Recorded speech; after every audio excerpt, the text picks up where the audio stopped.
লড়াইকারী শহীদ রাজপথের তাজা রক্ত ঢেলে দিয়েছে রাজপথে। সেই রাজপথে রক্তের বিনিময়ে আজকে আমরা পেয়েছি আন্তর্জাতিক মাতৃভাষা দিবস, যেটি বিপুল ভাবনাচিন্তার মাধ্যমে বাংলাদেশে পালিত হচ্ছে।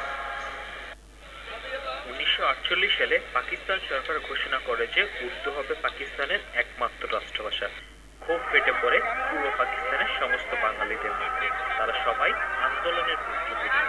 আন্দোলন দমাতে পুলিশ 144 ধারা জারি করে মিছিল সমাবেশ নিষিদ্ধের পরিকল্পনা করে।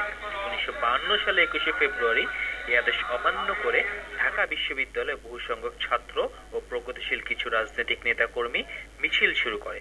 মিছিলটি ঢাকা মেডিকেল কলেজের কাছাকাছি এসে পৌঁছলে পুলিশ 144 ধারা ভঙ্গের অভিযোগে তাতে গুলি বর্ষণ করে।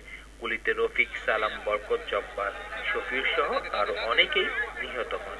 শহীদদের রক্তে রঞ্জিত হয় রাজপথ। শোকাবহ এ ঘটনার পরিপ্রেক্ষিতে পূর্ব পাকিস্তানে তীব্র ক্ষোভ ছড়িয়ে পড়ে। ঢাকা মেডিকেল কলেজের ছাত্ররা 1952 খ্রিস্টাব্দের 23শে ফেব্রুয়ারি বিকেলে স্মৃতিস্তম্ভ নির্মাণ শুরু করে রাত্রির মধ্যেই তা সম্পন্ন করে। শহীদ মিনার খবর কাগজ ছাপানো হয় এই দিনই। মিনারটি তৈরিতে তদারকিতে ছিলেন জি.এস. শরফুদ্দিন, ডিজাইন করেছিলেন বদরুল আলম, সাথে ছিলেন সাইদ খান। তাদের সহযোগিতা করেন দুইজন রাজমিস্ত্রি। 26শে ফেব্রুয়ারি সকালে 10টার দিকে শহীদ মিনারটি উদ্বোধন করেন আজাদ পত্রিকার সম্পাদক আবুল কালাম শামসুদ্দিন। উদ্বোধনের দিনই 26 ফেব্রুয়ারি পুলিশ ও সেনাবাহিনী মেডিকেল কলেজ ছাত্রদের ঘিরে ফেলে এবং শহীদ মিনারটি ভেঙে ফেলে।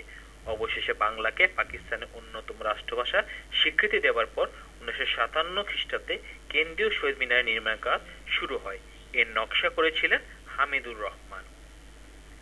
1963 খ্রিস্টাব্দে 21শে ফেব্রুয়ারি ভাষা আন্দোলনের অন্যতম শহীদ ব্যক্তিত্ব আবুল বারাকাতের মা হাসিনা বেগম কর্তৃক নতুন শহীদ মিনারের উদ্বোধন করা হয়।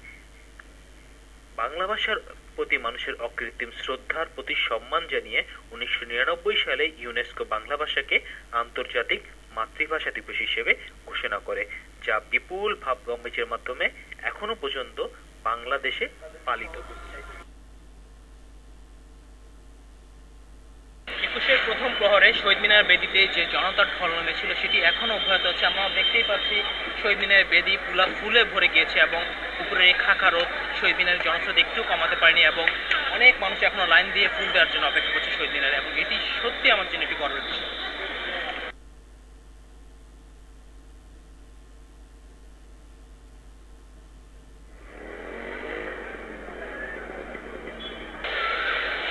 আটাত্তর খ্রিস্টাব্দে বাংলা একাডেমির তৎকালীন মহাপরিচালক আশরাফ সিদ্দিকী বাংলা একাডেমিকে মেলার সাথে সরাসরি সম্পৃক্ত করেন।